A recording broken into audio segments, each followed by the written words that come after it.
our trig identity, and one of the rules we've been given for our trig identity is we have to focus on one side of the equation, okay? At least when you show your work, you have to focus on one side of the equation. It doesn't mean that we can't work with both sides of the equation, come to some happy medium, and then use that information to work backwards. So let's focus on the right, mainly because we've written this double angle formula here that we can work with really quickly. So we have our right side. Okay, let's work on our right side of the equation. And the right side is equal to, I'll rewrite it again, sine 2 theta over 2 sine theta. We can replace the very top of this with what we have here. Okay, and that will leave us with, whoops, a little too far, 2, what is it, 2 sine times cos? Yeah, 2 sine theta times cos theta, and that's all over 2 sine theta. Now, using that information, because 2 divided by 2 is essentially equal to the value of 1. Oh, not an issue here. There we go. This same idea, sorry, the 2 here. Think of it as if we had 2 times 5 times 6, remember we talked about this, over 2 times 5. Instead of working this all out, this becomes 60 over 10. It equals 6, which is just that value here.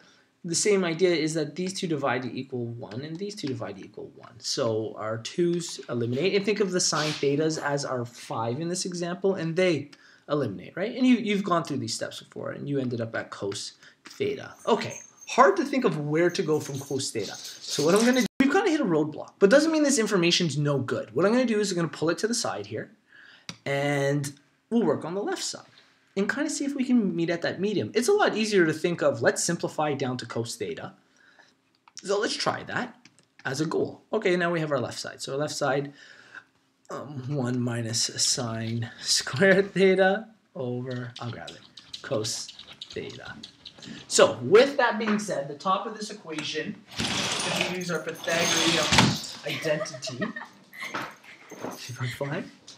if we use our Pythagorean identity here, we know that this cos squared theta plus sine squared theta equals 1.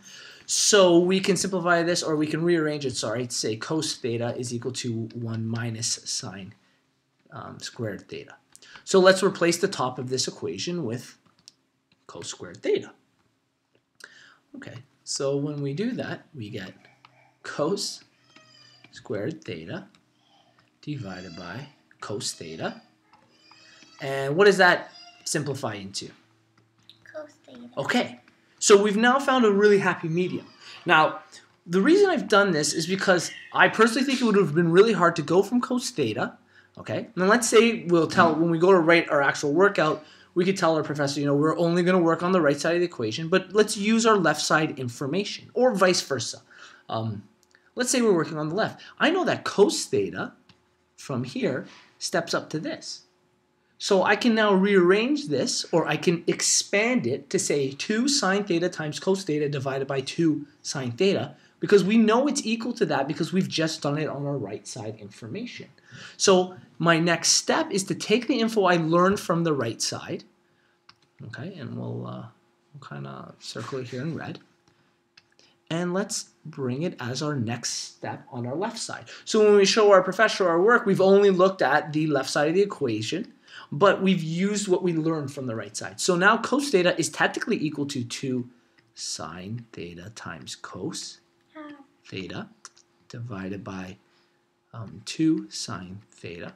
And the reason this is equal, I'll zoom in again, is remember this is a step we did before. We simplified to go down here. You can think of it as, well, let's just expand to go up. Okay? I'm multiplying the top and bottom of cos by 2 sine theta and 2 sine theta. They really don't equal anything, but I've done that to help me on my other side. Now that I've done that, I know that 2 sine theta cos theta. It's kind of like multiplying by 1. That's why it works. Right? Exactly. It's exactly. It's not even kind of like that. That's exactly what it is. We've multiplied by value 1, which doesn't change anything. Now we, yeah, and now that we've created this on the top, well, the top of this we know is equal to 2 sine 2 theta. So let's go back in And let's work on that. We know that this is equal to 2 sine theta. And so let's replace that. And we get 2 sine theta divided. Did I write that right? 2 sine theta. Sorry, sine 2 theta. I knew I was saying something wrong there. 2. Oh my gosh, I wrote it again wrong. Sine 2 theta. And this part's wrong here, so let's fix that. Sine 2 theta. So now we replace the top with sine 2 theta divided by, I kept saying our denominator, 2 sine theta. And that is the right side of the equation. So though they tell you we only want you to work on one side, if you get stuck, it's not a bad idea to work on the other side and see if you can meet in the middle and then use that information that you wouldn't have thought to expand into and just rewrite it on the other side to get there.